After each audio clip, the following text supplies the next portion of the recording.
This is the Bigger Pockets Podcast Show 766. 2022, we were the top area, Tampa MSA. We had a net migration of 1.9. Tourism is big, maritime industry, healthcare, big here. I look for population growth in a market. I look for median wage growth in a market. And I also look for employment growth. And Dallas-Fort Worth has all three of those metrics going up and to the right. What's going on, everyone? This is David Green, your host of the Bigger Pockets Real Estate Podcast, here today with one of my favorite co-hosts, Dave Meyer. Dave, what's going on from Amsterdam? Not much, man. We're just like, it just hasn't stopped raining like all spring. It's a little bit depressing, to be honest. Yeah, Amsterdam, that sucks. Yeah. Yeah, but hopefully we'll turn nice here. But all is well other than that. Yeah, what doesn't suck is today's show. We have a humdinger. A humdinger. Humdinger of a show. You are going to love this. Dave and I interview Victor and Kim, agents in the respective markets of Tampa Bay and Dallas, and we get into the nitty-gritty of how to make money in those markets, details about those markets. We talk about how to look at the metrics of who's moving there, what jobs are going there, what strategies work in markets, as well as different ways to look at real estate. And what's cool about this is if you understand the questions that we ask them, you can ask these of anybody when figuring out a market. Dave, what were some of your favorite parts? To be honest, my favorite thing about this entire episode was the nickname you invented for me at the end of this episode, but that has nothing to do with real estate. So my actual favorite parts is when we talked about some of the metrics that help you as an investor understand not just like the long-term strategies and like prospects of an individual market, but also how to adjust your tactics for bidding and what strategies to use and whether you should add value and some of the sort of short-term things you can do to adjust to market conditions based on some of the metrics that are honestly pretty easy to look up for any market. Before we bring in our guests, today's quick tip is head over to biggerpockets.com/blog, where you can read tons of articles about stuff you may not have thought about because you're only listening to the podcast. Dave, I believe you write articles for that blog. Is that correct? I write articles all the time on the blog, and I'm offended you don't read every single word of every one of them. I used to. I will admit I was a BiggerPockets junkie, so I'd be working like graveyard as a cop and nothing would be going on, and I'd be reading every single blog that anybody wrote. And I remember a lot of them. It's been a while since I've been on there, but you might be bringing me back because you asked such good questions today. I'm just kidding. But yes, I write for the BiggerPockets blog a couple times a month, mostly about market conditions and any sort of economics or data trends that impact real estate investors. So definitely go check those out. And I also love if you comment on any of the blog posts that I write about ideas that you want. If there's like a topic or research-based thing that you want to understand better as it pertains to real estate investing, let me know on the BiggerPockets website. I love hearing from everyone. We would love that. We'd also love if you would comment on the YouTube channel itself and let us know what you think about it. Specifically, what do you think about the nickname I came up with for Dave? All right, let's get to the show. Victor and Kim, welcome to the Bigger Pockets Podcast. So nice to have you guys here. Let's get this thing kicked off by having each of you introduce yourselves. Kim, let's start with you. Sure. Kim Meredith Hampton, and I am in the St. Pete, Orlando, both those MSAs, 2 offices, and own short-term rentals, long-term rentals, a couple of multifamilies, and a couple of commercial buildings. And everybody wants to come to Florida. So look me up, BiggerPockets/featured agents. There you go. They sure do. I've often said it's like someone took the United States and just tilted it down and to the right, and everything is slowly migrating. It's gravity. It's just like gravity. Settling right in there. Victor, how about you? Cool. Thanks for having us on, guys. Really looking forward to it. Victor Steffen. I cover the Dallas-Fort Worth market. Active investor, active real estate and friendly agent. My wife and I, we own real estate in 3 different states, Pennsylvania, New York, Texas, a variety of asset types, similar to Kim. Multifamily, single family. We do rent by the room housing where it's appropriate, short-term rentals, long-term rentals, the gamut. So we try and walk the walk before we help investors do the same. Yeah, it looks like you do a little bit of everything. You've got 48 doors across 3 states, so you're a long-distance investor. Way to go. We have that in common. And then you're also doing rent by the room, long-term rentals. It looks like whatever it takes to make that thing cash flow, you're willing to do. Is that fair? If the market supports it, we're down to try it, So that's it. Yep. Welcome to 2023. To be fair, though, a lot of those out-of-state ones in Pennsylvania and New York, it hasn't been all sunshine and rainbows, David. I know, like you could probably attest to. It can be a little bit difficult on those out-of-state ones. So we've had some boots on the ground there for a long time, and I'm from that area, so it made it a little easier. Well, that's what I talk about in long-distance investing. You want to have a competitive advantage, and having boots on the ground and people in the area is one of the things that does that. Yeah. Now, Kim, you've got a pretty impressive portfolio as well. So you have, is it 50 units of short-term rentals? Yes, we have. We just did that. I've been there about a year, actually. Took 3 multis, repurposed, remodeled, and turned them into furnished flex leasing, basically. And was it difficult to work with zoning with the city to get that to happen? It wasn't, because these were actually in DC2, which is allowed for like an Airbnb or B&B or anything like that. So that was quite easy, just knowing what licenses you need and those types of things. And now they're getting ready to come inspect again. So, they want your dollars. So in essence, you bought an apartment complex and you turned it into several like short-term rentals? Yes, the whole thing. Okay. And then you also have a property management company as well? Yeah, we have a long-term property management company with about 3,000 units between Orlando and Tampa, St. Pete. And those are long-term. And then we also have the Florida Nest, which manages the short and midterm. All right. And it sounds like you do it all, right? Whatever an investor needs. We do. I like to say we own the full cycle of real estate. And I love that. People love that they can come to us and we can help them with everything. And if we can't do it, we can get them in the right direction. So it sounds, Kim, like you've been involved in Florida real estate for a while now. What have you seen with the market shifting from 2020 to 2023? Believe it or not, we are still in a seller's market, but it is starting to tip a little bit. You're starting to see the breakage there happen. Instead of maybe having 10 offers, there's 3 to 5. And some of them we're getting as a backup to that. So a lot better than just, no, we're done, it's all cash, out of here. Days on market definitely are a lot longer. It was, I think, 7 days, and now we're like at 39, right in there. So it's definitely changing. Price points have not went down yet, but you can ask for things. There you go. Love that. So you're saying it's hot, it's strong, but it's not as hot as it was at the peak, maybe. Yeah, very true. Very true. And what do you think has contributed to it's still strong, but it's slowed down some? Interest rates? I think the interest rates are usually the biggest ticket. I sell a lot of multifamily and invest in it myself, and a lot of those numbers just don't work. If we can try to get maybe seller financing or something assumable, that's usually what we're trying to do. Okay. And then in your market, what are some of the long-term benefits that you see in Florida? There's no state income tax. The weather is gorgeous. It's very cultural here, very artsy. And I think that's why you had a lot of people move here. I think 2022 was, we were the top area, Tampa MSA, of new people moving here. We had a net migration of 1.9, and that hadn't happened here since 1957, which is crazy to even think that. But I always say our little St. Pete areas now reminds me, David, of like a little San Diego. And I think if you can get in here now, you're going to be better off in the long run to real estate. What do you think is driving this population growth? Most of it, I think, has come from the California, New York, all of those things. And the area is growing in general. With construction, you got that. The jobs are just absolutely wonderful. We're around 2.5%, I think, unemployment right now. Tourism is big, maritime industry, healthcare, big here.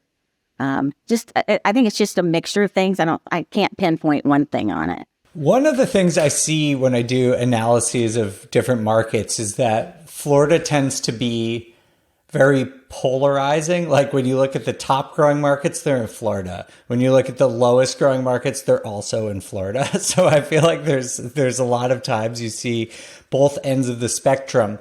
So what do you think about, what is it that is different about Tampa? You said, jobs, but are there anything else that, set Tampa apart within the state of Florida that you think make it a unique housing market or opportunity for investors? I think for a long time, we were really under the radar and price points were lower than a lot of other places.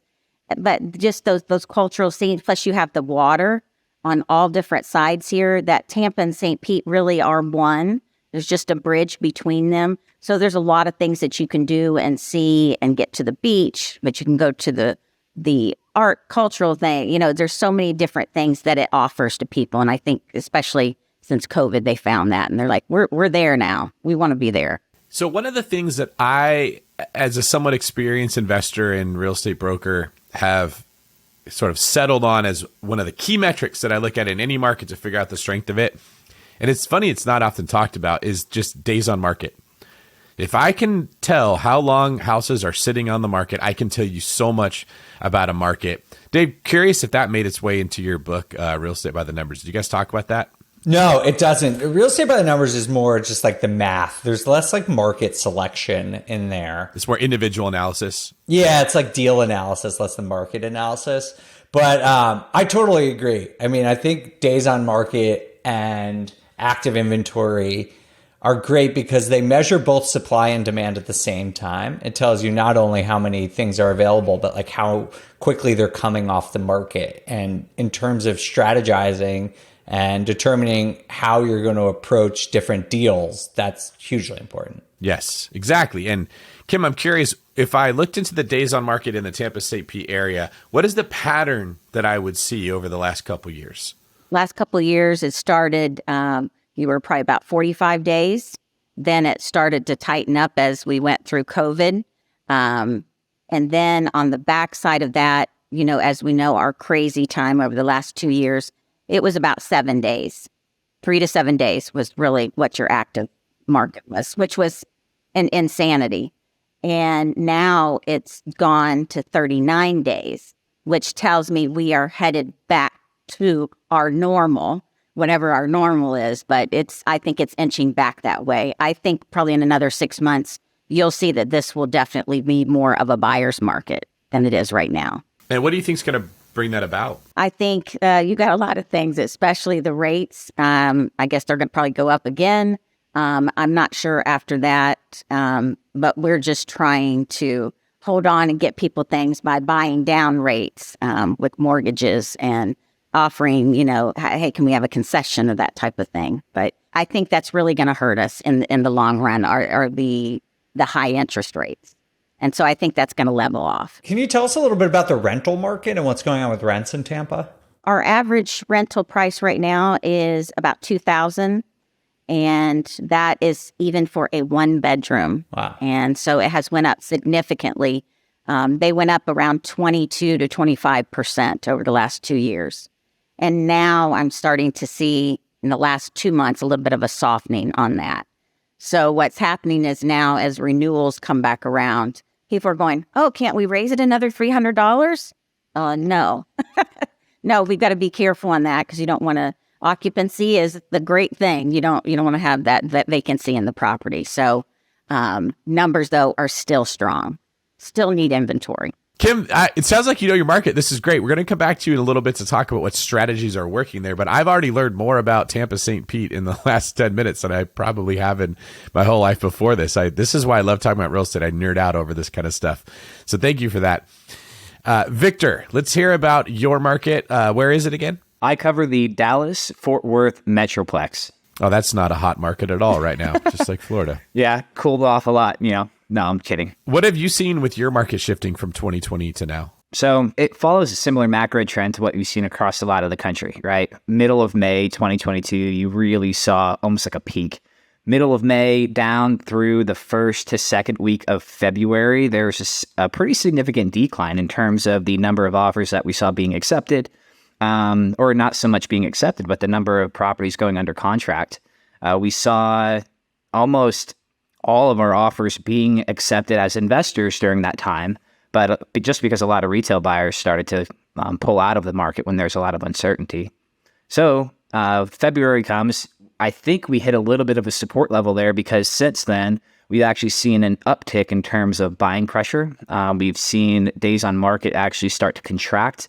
We hit a 10-year peak in terms of days on market in February. It went up to about 39 days. Since that peak, it's come all the way back down to 21. Looking like we're coming into more of a neutral market environment. I think it's actually a very healthy place now. We're not red hot like we were before, but you're not walking in 10% below list price on a lot of these offers like we were, say, November and December of 22. Something I was curious, I didn't ask you, Kim, so just briefly, if you could weigh in this also. Have you each noticed new construction ramping up as the market has heated up in your individual markets? Yes, very much so. I always say some of the things that Dallas and Fort Worth do best. We don't do a great job at building a lot of high-density housing. We do a great job at building very large single-family houses. In our new construction inventory, we couldn't even touch through 2021 and 2022, the first half of 2022. It was just moving too quickly, and there was long wait lists. This is something that a lot of our investors have been jumping into now that the market has softened because builders do have more excess inventory than they had through the peak of COVID and for the last probably 2 to 3 years. So that's a great asset type for our investors to jump into right now. Yeah, I was thinking about that because both of you have strong population influx, people moving into the Dallas area, the Tampa area. And when you have too much population but not enough new inventory hitting, you get that crazy no contingencies, all cash, everything way over asking, 20 offers. It's kind of what we get in the Bay Area when we get hot. Yeah. Because there isn't anywhere to build. Yep. They've already built everything out.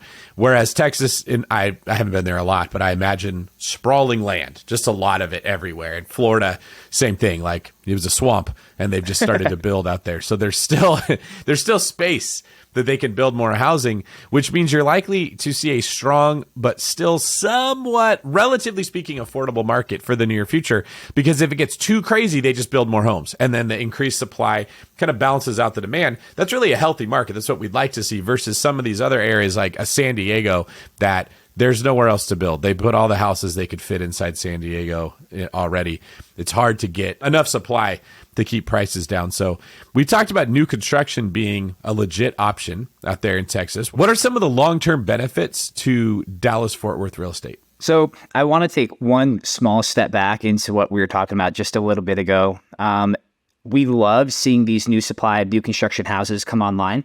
But we've definitely seen if there's not a mix of zoning associated along with that development, those single family houses, they'll sit. For example, if you go to the east of Dallas, there's a community called Forney. Forney has done an excellent job at bringing in commercial real estate as well as mixed use real estate, plus those large, sprawling, affordable housing developments. Whereas if you go toward other directions, for example, the far northeast side of Dallas toward Melissa, you don't have as diverse zoning, right? So you've got a lot of single family houses that have been sitting. So I think as an investor, it's definitely important to look at those at multiple zoning types in those markets. Is the implication there that buyers just want access to the amenities that come with mixed zoning? 100%. If you have an HEB go up anywhere in Texas, property values will double. No, I'm kidding. They're not going to double. But that's a grocery store, right? Just for people listening who aren't familiar. Here, everything's better. Yeah. Okay. So you got to get down to Texas, go to Heaven, get yourself a barbecue sandwich. They're amazing. Now we're talking. Yeah. I'm in. So, all right, back to the original question. Whenever I talk to my clients about, hey, like what direction are we going? Do you think that we have a long-term viable product here? I recommend that they invest the same way that I invest. I look for population growth in a market. I look for median wage growth in a market. And I also look for employment growth. So where are jobs going? Where are people going? And where are better quality jobs going? Not just a whole bunch of jobs that are paying minimum wage, but, engineer type of jobs and manufacturing jobs and stuff that's going to move the needle in terms of income.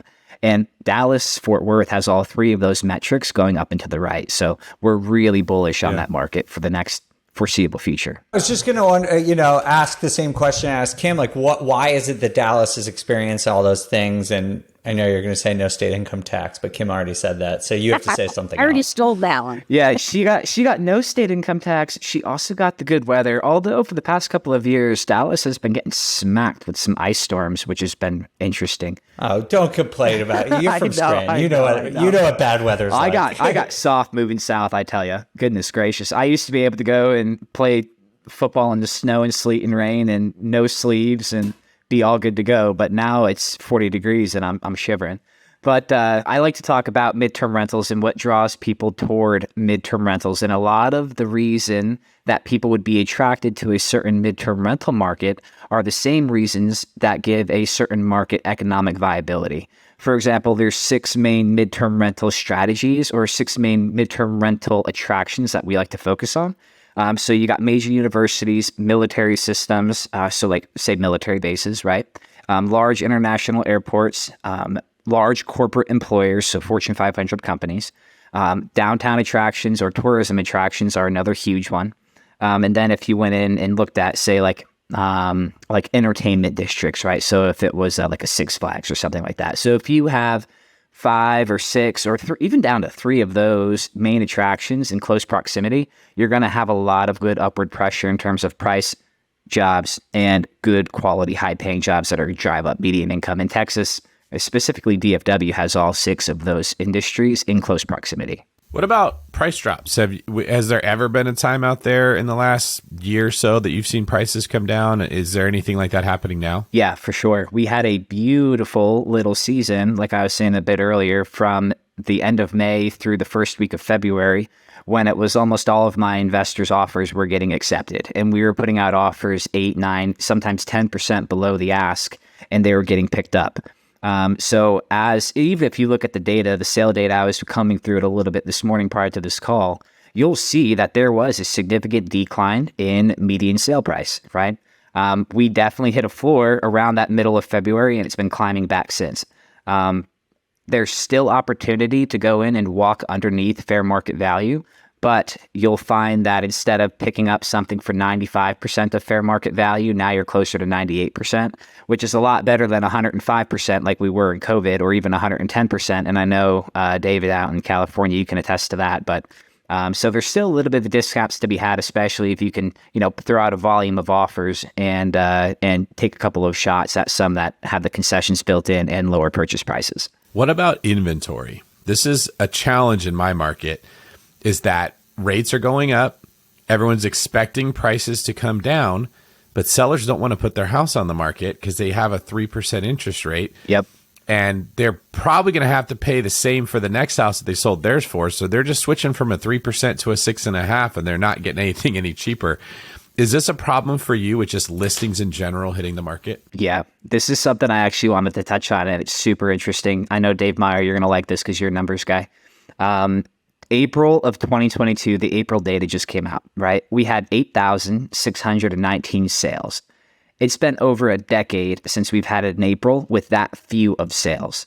If you look at the number of homes that were on the market, even back in 2013 and 14 and 15, it's a quarter of the number of that we have, or the inventory that we have available now. And you're still seeing a huge reduction in terms of the number of properties that are moving. And that's just reflective of a very, very, very tight inventory of supply.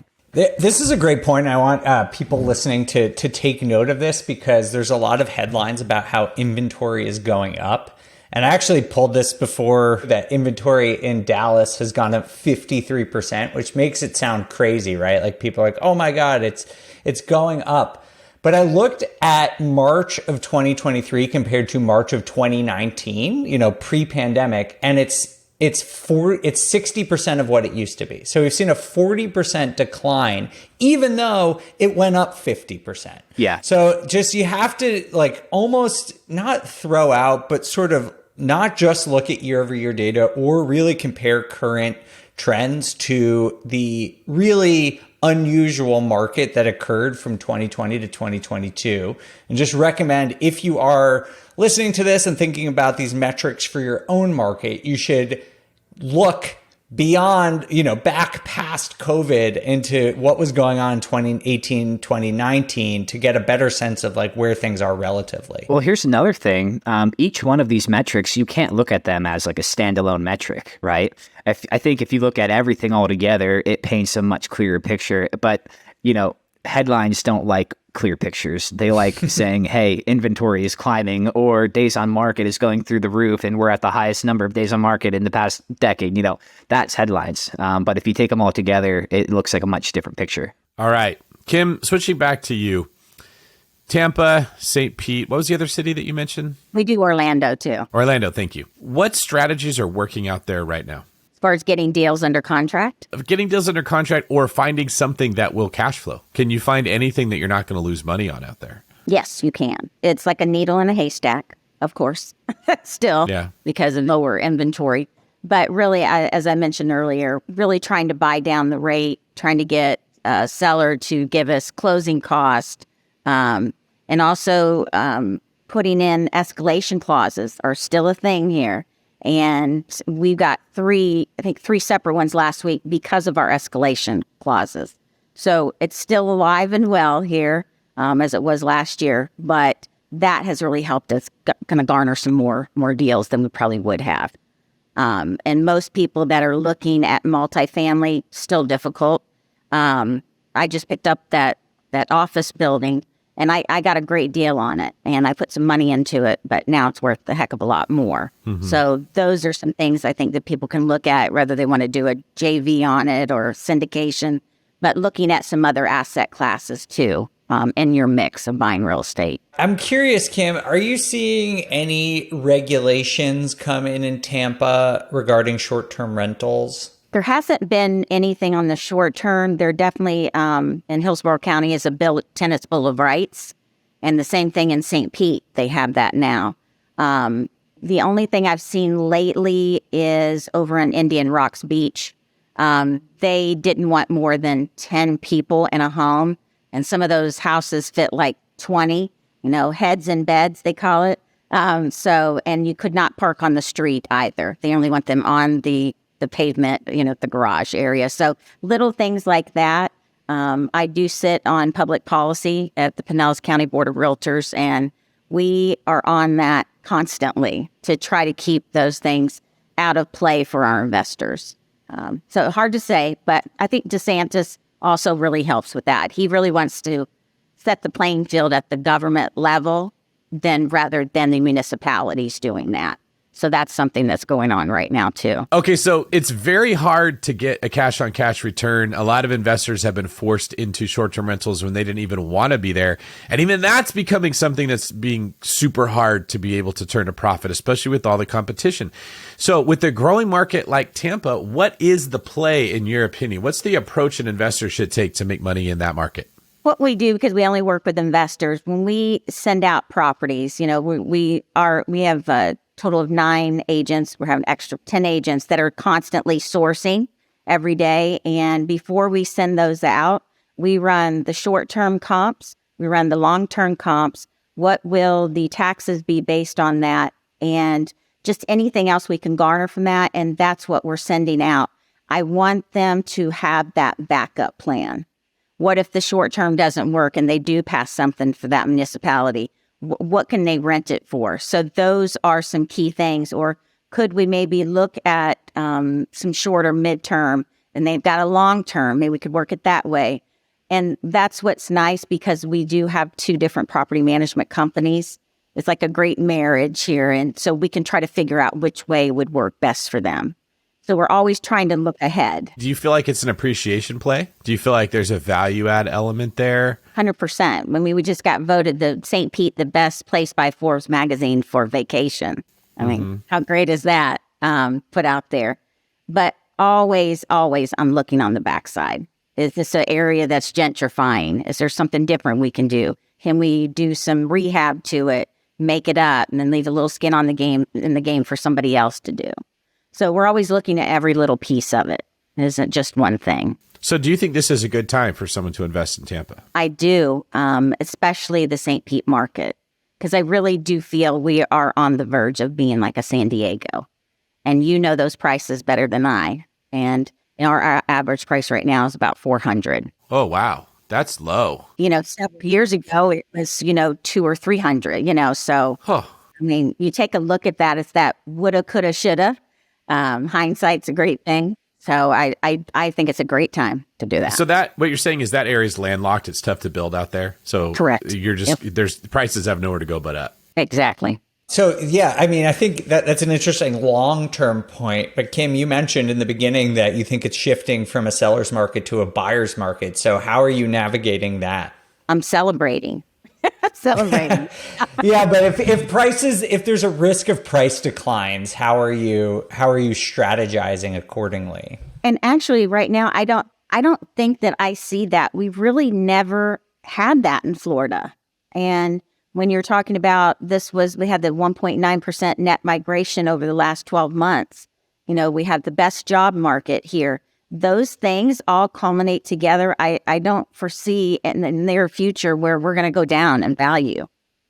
It's not like in Ohio or, Iowa or something like that. I mean, it's very different here. Yeah, but like year over year, the prices are pretty flat, right? Like now they're pretty close to flat. You're like 3%, 3% up from last year. But even if we're back to a normal market, that's typically 3 to 5%, almost always, ever since I've been over 20 years. It's always kind of been that 3 to 5%. Yeah, that's a great point that it's typically been 3 to 5%, which it doesn't sound significant until you compound it over 5 years. Yes. You're talking about 15 to 25%. And that's on the total price of the asset. So if it's a $500,000 property, 15% of that is going to be $65,000, right?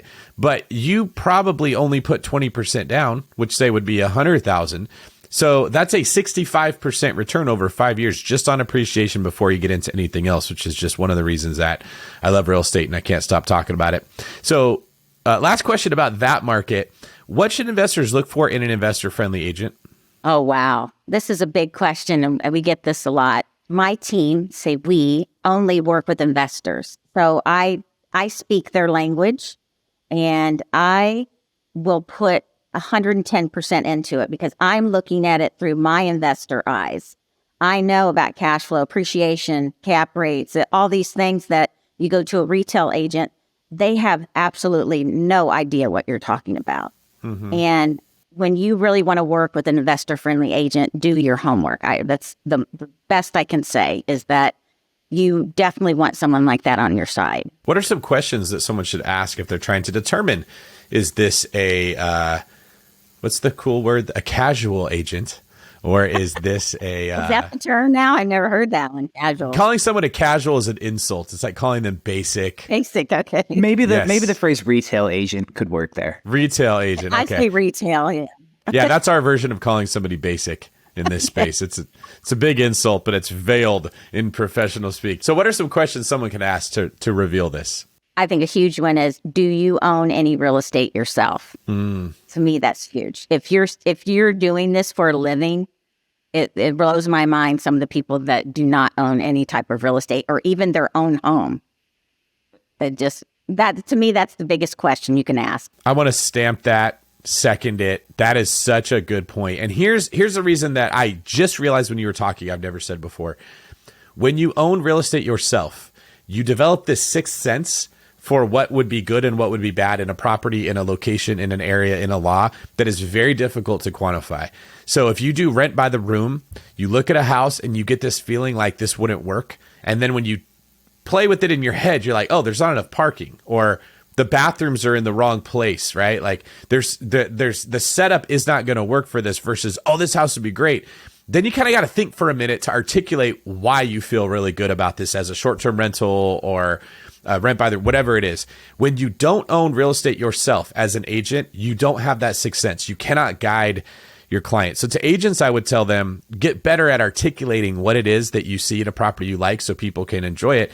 And as the investor, I would say, just like you did, Kim, look for an agent that owns property themselves, because they will have that gut feeling that will tell them like, I wouldn't want to own it, or I would. And then you made a great point too, ask about their production. That's always a somewhat like awkward thing to talk about. If anybody who's good at anything does it a lot, There's no one who's really good at something that doesn't do it very often. And if you're an agent that sells 2 houses a year, you can be super nice. You can answer your phone on the first ring. You can be really available, and you're really bad.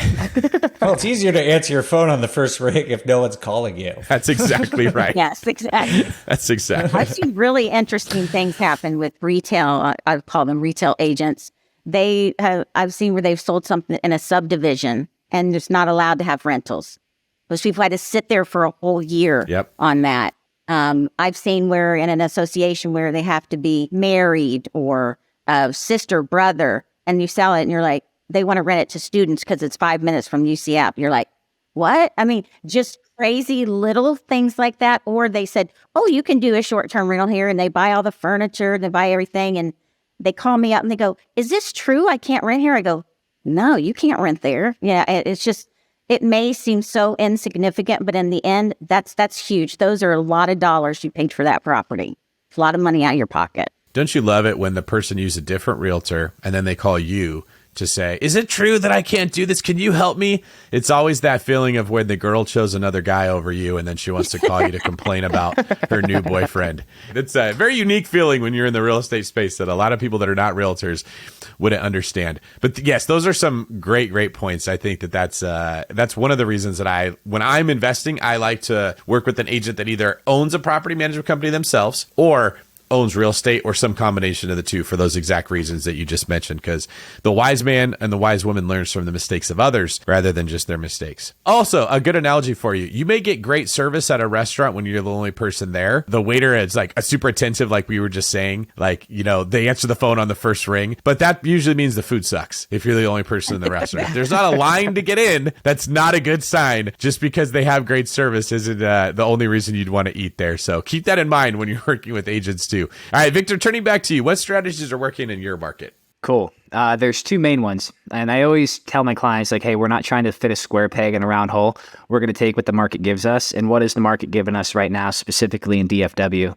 One is a BEAF style deal, BEAF. And that was just an acronym I decided to use because I explained the same model so many times to so many different investors. It's break-even appreciation focused, right? So these are very heavily appreciation-based plays. But they're assets that are going to go ahead and cover themselves. They're going to cover their debt service plus a little bit of yield on top, to cover your pity payment. The other method that we're really liking in specific areas, specifically Irving, just to the northwest side of Dallas, is that mid-term rental play and short-term rentals. Irving has a more favorable STR and MTR market than Dallas, and there's been a lot of changes, a lot of regulations. I know STRs right now are the Wild West, but Irving has stood the test so far, and they've been an attractive market. They've also got all 6 of those main macro drivers that we've kind of mentioned about before that are going to make a good MTR attraction type of a deal. So these BEAF style deals, break even appreciation focused. That's where the bulk of our investors have been trending toward. These are relatively recently built assets. They're mostly ranch style homes. You're looking at stuff that's 3-4 bedrooms, 1,800 plus square feet. It doesn't need a lot of CapEx. You don't got to put a lot of cash into them. And you can get these in B plus A grade areas that investors just didn't have access to before, you know, when assets were moving with 25 offers. So those types of deals are the ones that are really working well for our clients right now. The Dallas area is so big. You know, there's like multiple cities and so many different parts to it. I'm curious, do you have any other like insights about regions within the Dallas metro and particular things that work in different areas? 100%. So there's 2 main areas that are going to work the best for your BEAF style deal right now. Recently built, single story, 3 to 4 bedrooms, 1,800 plus square feet below the median. Median right now is just under 400,000 for the Metroplex. So you want to be in something that's say 325 to 375, right in that range.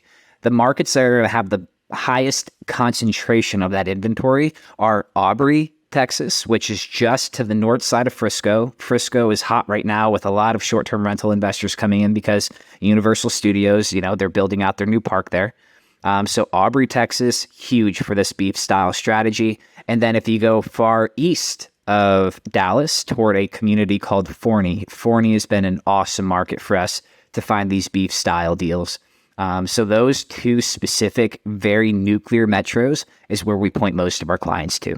Did you invent the term beef style deals? Absolutely. Texas beef, baby. Come and get some. I've never heard that, but I'm using it. I like it. Break even, appreciation focus. And it's almost like what we were talking about before with just time on task and working with an investor friendly agent. We have these same conversations day after day after day. And it's just a good way to describe a type of deal that we were selling a lot of and that we have a lot of investors interested in. Feel free to use at will. Maybe I should trademark it. So if you're asking where's the beef, the answer Aubrey and Forney. That's it. Dallas. There you go. So for those that just felt their sphincter tighten, as you said, break even, appreciation focus. Yes. You're triggering a lot of people here. I am. About going into foreclosure. What advice do you have for the type of avatar or investor that should be looking for a deal like this? So most of our clients who are buying that type of inventory, they're putting 20 to 25% down. Most people are going to be either out of state or they are domestic, but this is not your cash flow heavy kind of a play. There are markets in Texas that will give you that heavy 8, 9, 10% cash on cash return, but this is not the market for it. So most of our clients are going to be, high W-2 earner. It's going to be somebody who's got $50,000, $60,000, $70,000 sitting in a bank account. They just sold a house. They're using 1031 funds, something like that. And they want that levered return like we talked about before, when you can go ahead and put 20, 25% down on an asset that's appreciating by between 5 and 7% per year, that needs no CapEx and is going to lease quickly in a high quality area. You hold it for 5 years and now you've got that 25 to 30, sometimes 40% IRR. So that's going to be our primary avatar for that beef style deal. All right, let me break this down for anyone who, I love your communication style. It's like the Micro Machine Man, just dumping a bunch of information there. Did you ever get teased about that when you were younger as being like the fast talker that said a lot of smart stuff?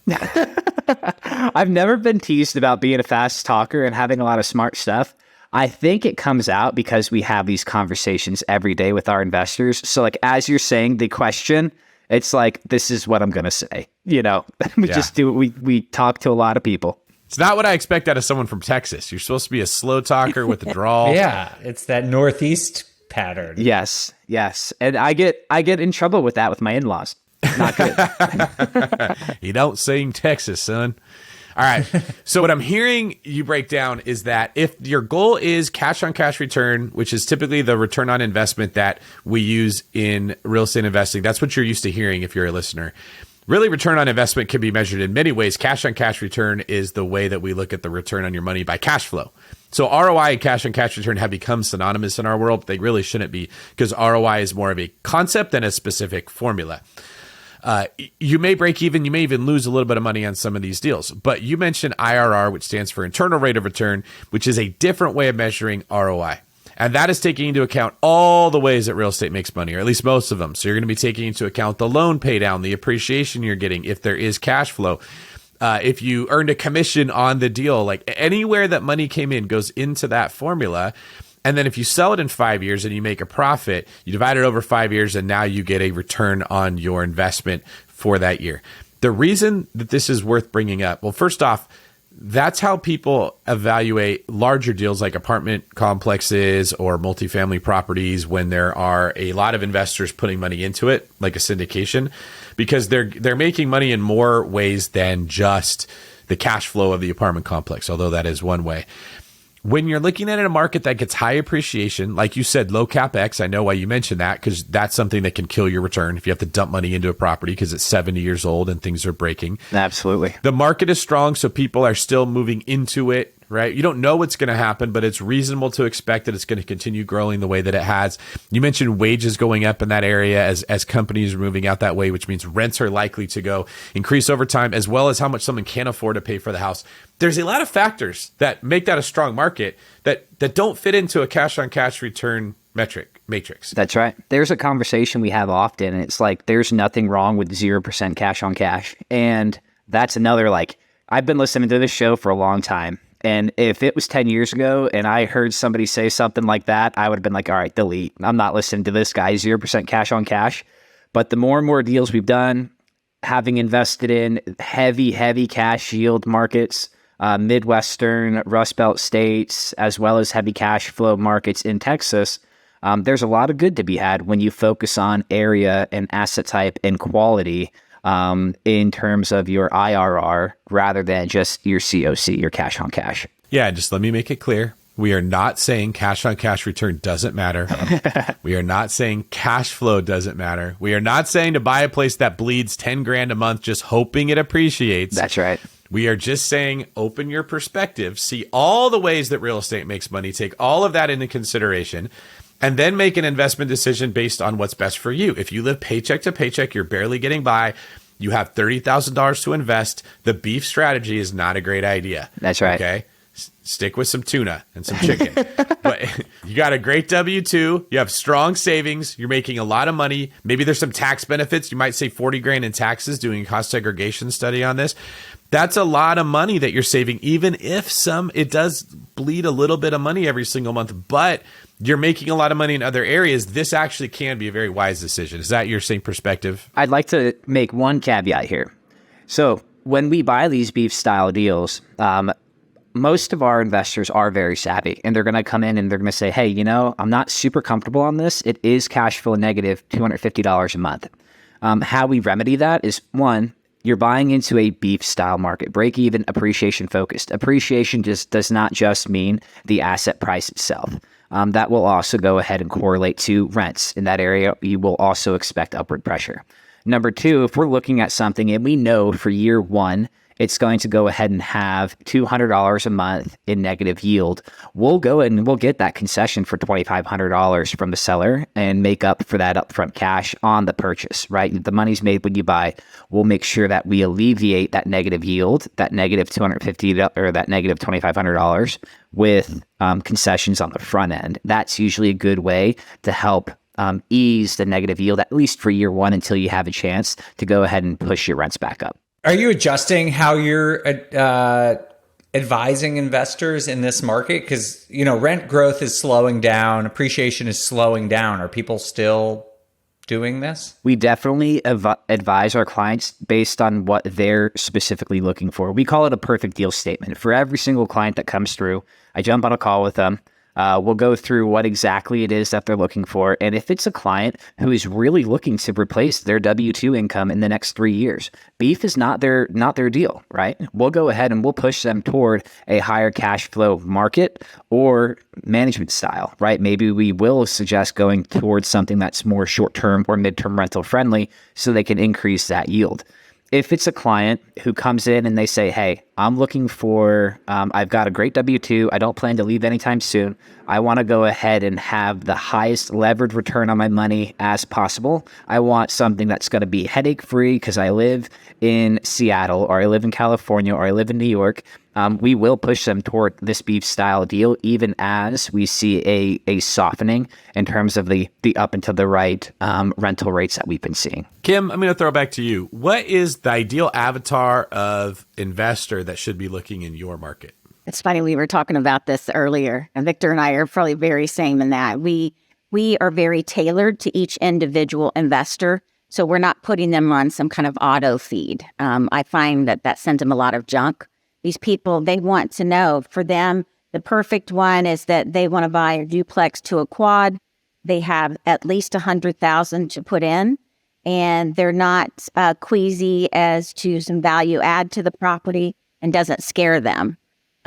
That's typically what my perfect avatar is. Dave has written blogs on both of these markets, which you can find at biggerpockets.com/blogs. And if you'd like to find agents like Kim or Victor, we can help you with that too. BiggerPockets.com has an agent finder that is free that will put you in touch with agents that can help you find, analyze, and close the deal that's right for you. All you have to do is go to the website, look for the nav bar, find Agent Finder, search a market like Tampa or Dallas, enter your investment criteria, and select the agent that you want to contact. Or you can just go to biggerpockets.com/agent finder and match with the market expert now. If you like this style of conversation where we're talking about local market conditions and you find it helpful to learn how to think about analyzing a market, interview potential teammates or people who can help you with your investing, check out the other Bigger Pockets podcast, On the Market. I am the host of that one, and we have these types of conversations regularly. And I actually know a lot of these stats that we were talking about today because I was doing research for another market-based analysis show that we're going to be doing on the market in just the next couple of weeks here. All right. Kim, Victor, thank you so much for being on the show. We've loved having you. Kim, can you tell people where they can find out more about you? Sure. Kim at hamptonandhampton.com. And we're in Tampa and Orlando. Happy to help. Are you coming to the Bigger Pockets conference? Are you going to be in Orlando? Yes, of course. Excellent. Great. Victor? You can find me at victorsteffen.com or on the BiggerPockets Agent Finder tool, and always happy to help. And that's VictorSteffen. That's right. Very easy to find. Not like Stephen Curry. All right. Well, thanks again for being here. I've learned a ton about both of your markets. I also learned about the BEAF strategy. First time that I've ever heard about that. And how to buy an apartment complex in a city and turn it into a short-term rental specialist. Yeah, I need to be one of them. Yes, absolutely. We all do. Good job on that, Kim. Thanks. This is David Green for Dave, my beefy co-host Meyer. That might be the best one yet.